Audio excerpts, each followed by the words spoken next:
Welcome back to Chale Tamales. I am Joaquin Bacquerie, aka Kino, and I am here today with my best friend, Ronnie Long. What's going on? Now, Ronnie, Yes. tell me about what you're doing here in Las Vegas. I do a few things. I'm basically a freelancer right now. I guess I am still an entrepreneur in many cases. It's just now I kind of dabble in several different things. I do stunt work. I teach an escape and defense class at a women's gym. Technically, that makes me registered as a pole fitness instructor since it is a pole fitness studio. They teach the pole dancing workouts, and I'm just like, you know what? I can teach over here. So I have that for me.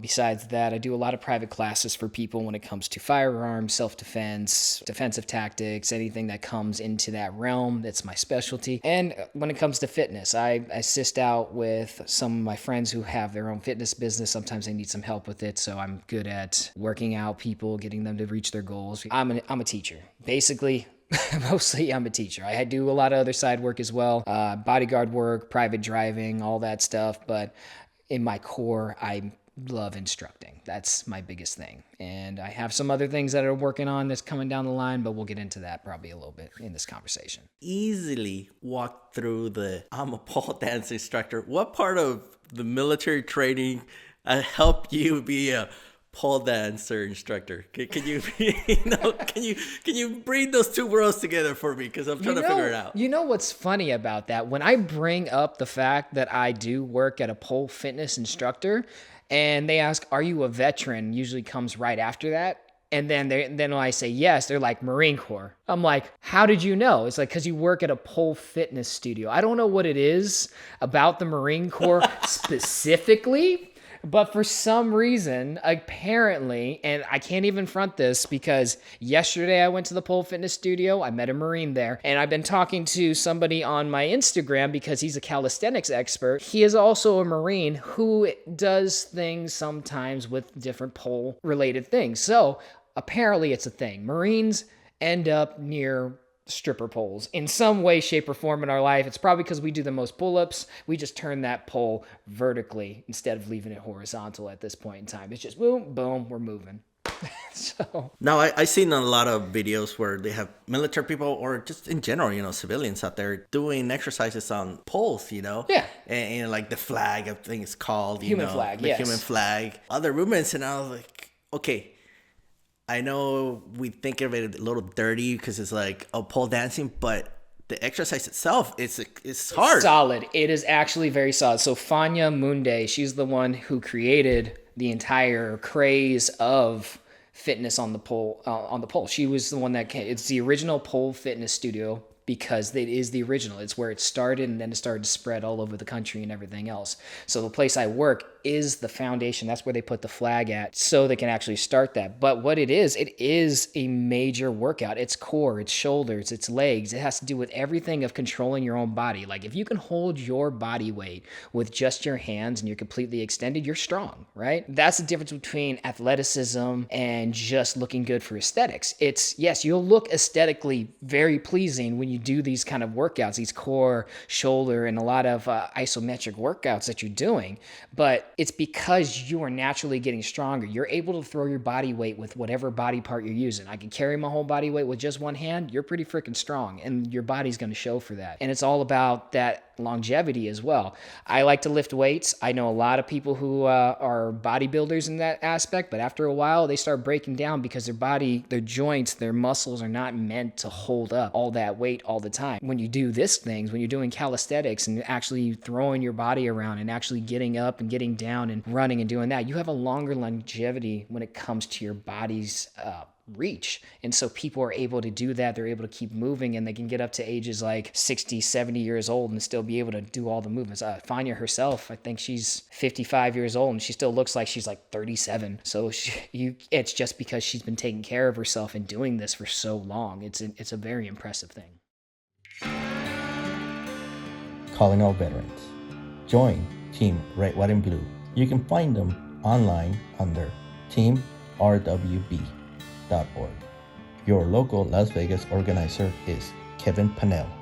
What does Team Red, White, and Blue do? They provide organized events for veterans such as hikes, kayak trips, camping, fishing, and much more. Don't miss out. Join today.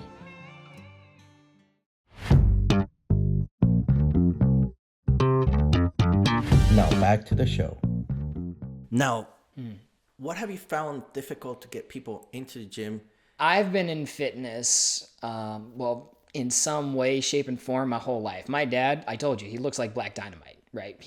That's who he was back in the day. He was the Puerto Rican Black Dynamite, just this massive dude, fro. And he was, I don't remember what level of black belt in Taekwondo, but we're talking about like 80s style Taekwondo where we like just destroying bodies and shit. So that was his thing, right? And then he when I was born, he gave up a really, really dark life and went straight into construction. He became a general contractor. He could build you a house from the floor up, and he's just that guy, right? But at the same time, he'd still lift weights, do push-ups and all that. When I was growing up, I mimicked that, right? And I tried to do the same thing for my son, always work out in front of him so he has that interest, like this is what dad does, this is what I do. And so I was like knocking out push-ups, sit-ups, squats, and all that. And then I myself got into some trouble when I got into middle school. And my dad's like, you know what you need to do? Well, the judge actually said I was supposed to go to juvie. And the judge, it was a small town judge. He was like, listen, I don't want you to go to juvie because the statistics show that you go in once, you'll end up going again if there's no actual change in your life. And you're going to be surrounded by people who make those terrible decisions. He's like, this is your first offense. What I'm going to do, I'm going to give you a very long probation. I had 3 years of probation. So that was a long time of probation. But he also said I had to register for something to channel my aggression and anger. And my dad was like, I got just the thing. So he found this Taekwondo studio in the town next door. Place was ran by Tyrone McKellar. He was this guy from Compton, California, who studied Taekwondo, Hapkido, and Chinese boxing, right? That dude whooped my ass all the time. But I loved it. I freaking loved it. Combat sports, working out and doing all that. And then like as school progressed, I just continued doing the same thing, working out, learning how to fight, doing all these things to really engage myself. And that was for a personal thing. So for me, it was very unique because I was able to be involved with fitness all the time. It's where I put my stress. It's where I put my mindset. Like I know it's something that's going to make me feel good afterwards. It makes me feel good during. Like I have a lot of stress that goes on. I'll go for like a 5-mile run real quick because I'm like, all right, you can't really think of bullshit when you're feeling battery acid run through your body because of all the freaking acid going through. And, that's what I love. And I think we live in a time right now where they don't even have physical education in school anymore as a requirement. It's just an afterthought because they don't think of it as important as the academic levels. They don't think of it as something that is put out there. People who are brought into this fitness lifestyle, they understand the importance of it, but most people aren't. Most people are not getting up first thing in the morning and trying to figure out what they can do to get their blood pumping and moving. They're trying to figure out, well, where's my coffee and what else am I have to do today before I start? And then maybe if I get a little bit of free time, I'll put that fitness in. Here in Las Vegas, I read about it many years ago, probably a decade, but at a point in time, it was like number 9 on fittest cities in the world. And that's before all the Californians moved in. So it's like, it used to be one of the fittest cities in the world because there's gyms everywhere. There's hiking trails. There's a lot of stuff here that you can really get engaged with your body and really be out there, but people don't really do it. And that's because they're busy, they're focused on other things, and they don't think it's as important as it actually is. We have too much convenience, and fitness doesn't bring you convenience because it's not instant gratification. It takes a period of time to see any progression, and they want to see like 6 packs after doing a couple of crunches. If you are a veteran or you know a veteran in need, please have them visit Las Vegas Vet Center, located at 7455 West Washington Avenue, Suite 240, Las Vegas, Nevada, 89128. The office number is 702-791-9170 and ask for Josefina Wanwu. Josefina Wanwu can help you find the information required for employment, housing, education, and much more. Don't miss out. Get the help you need.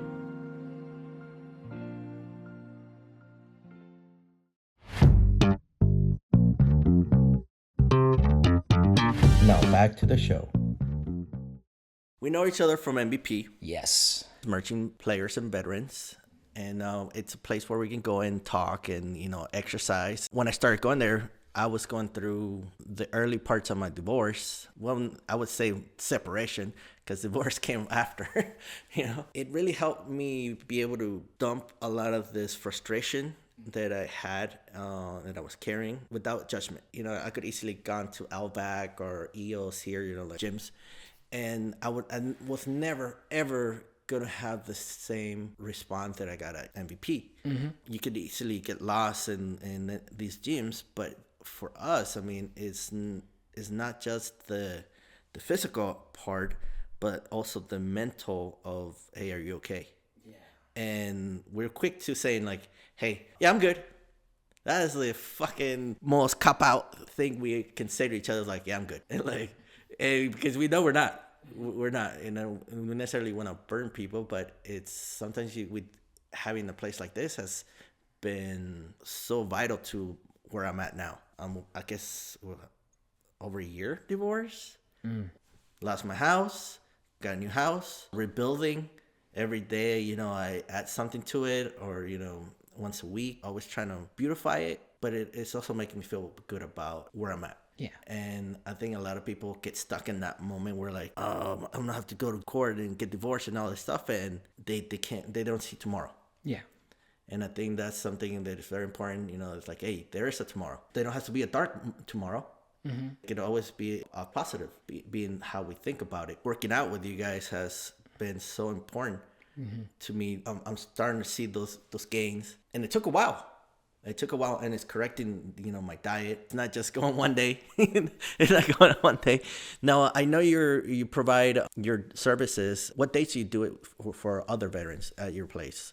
Or my place. So triple threat transformation ran by David Lonergan. He's a Marine, just like I am. I actually met him through a friend of mine named Jasmine Valdez. She's like one of these real estate bosses out here. Like she's just a serial entrepreneur. I call her Rabbit because she's a vegetarian. She's a Mexican who grew up in Mexico, who developed an allergy to hemoglobin, so she no longer can eat meat.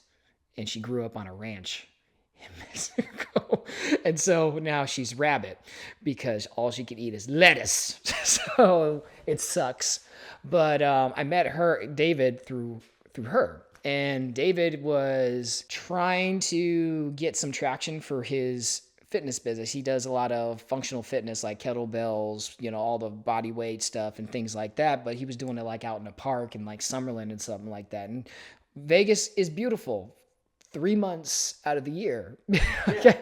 All right. So like fall time, early fall and early spring, beautiful times to be out in the park. Rest of the time, you either getting cooked or you're turning into a human popsicle. So he needed a location. I wanted to promote his business because I believed in what he did. So I actually have brought him on to a training collective that I'm a part of. Technically, I'm kind of on the outs as a part of it. I still have access and I still can participate because I did put a lot of work into this place and I brought people on board to try to keep on going. But the idea of the Las Vegas Training Collective is a collective of trainers who train in the tactical world and fitness world to come to one location to have a place where it's their own, where they could teach and they can share their information with one another. David teaches Monday through Friday and now on Sundays for veterans and everything like that. So I try to do that as much with him as possible. And for myself, I am just available for whenever someone calls me. I get calls all the time like, hey, could you show me how to tear apart and put my weapon back together and show me how to properly clean it? Or, hey, could you just run me through a quick striking class or something like that?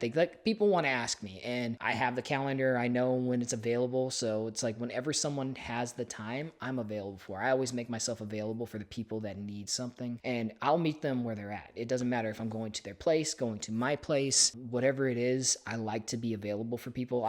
Like I know Fanya will let me use the pole fitness studio. So if some woman wants to feel safe because it's a women-owned gym and all that, we can go over there. It's like we're going to go there. We'll be in a spot that there's a lot of women there, a lot of positivity, a whole bunch of holistic things going on. We can learn whatever it is that you want over there. It can be something that you need. And I try to meet my clients where they're at. And it just depends on what it is that they're needing and what they're wanting, and I try to fit that however I can. I know some of the guys go with you and they do kind of like a circuit, or is it CrossFit or is it more of a circuit what you're doing? Like CrossFit.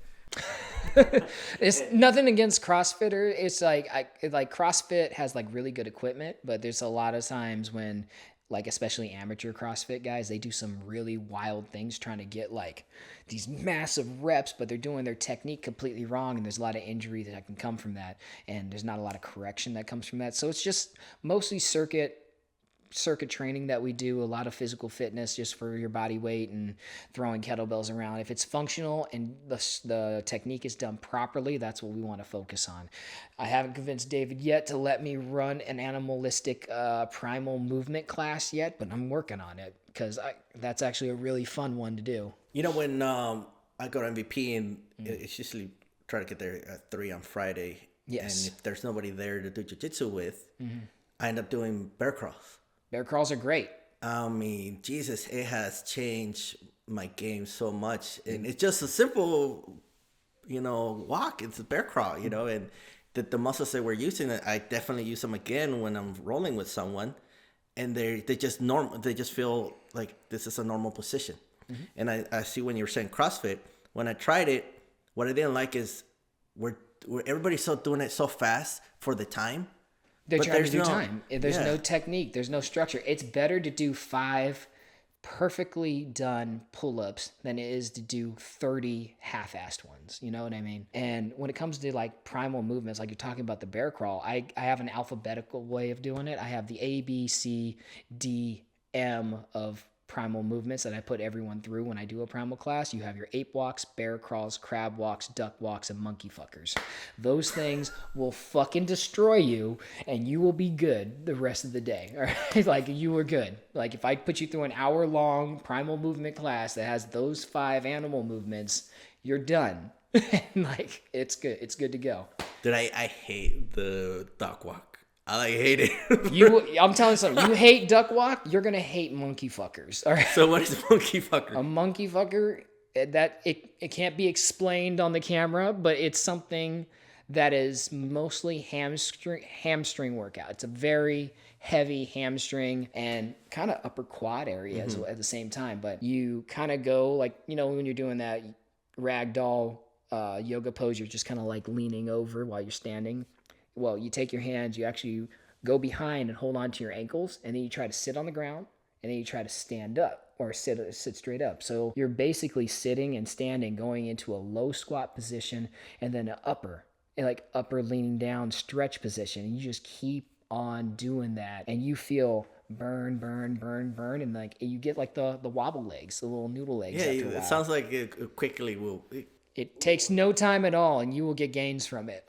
So it sounds kind of, what is it, the electric chair where you kind of, you just move it, you just changing the pitch. Yeah, exactly. Alrighty then. Yeah. Oh. I put Casey. You remember Casey? We ran into him at the fight. Yeah. He also works at the Pole Fitness Studio, and he teaches a boot camp, like a physical boot camp over there. One day he wasn't able to make it, and Fanya thought it'd be a good idea for me to run his boot camp class. I was like, are you sure you want me to run this boot camp class? Because my idea of a boot camp is a little bit different, because I have a hard time. Sometimes it's like, if I'm leading the class and I don't know your level, I'm going to go maybe like half my level and see how hard you fall.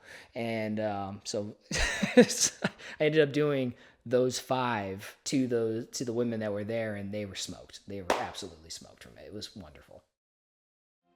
Thank you so much for tuning in to Chale Tamales. I'm your host, Joaquin Bacquerie, also known as Kino. What is Chale Tamales about? The goal of Chale Tamales is to inform the community of Las Vegas events that also affect military members, such as active duty or retirees. We will have guests who will talk about their experience in the military and how they transitioned out of the military while living in Las Vegas. We will also address nonprofits, medical, financial, and support physical and mental. Las Vegas, Nevada is one of the most visited cities in the world, yet you could easily feel completely alone. And that loneliness can lead to depression, self-harm in some cases. And I hope Chale Tamales connects with you. On next week's show, we'll be talking to Jimmy Pew Pew.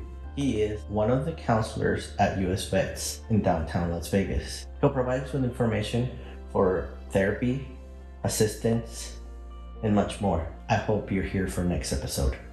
Take care for now. Stay strong and aim high.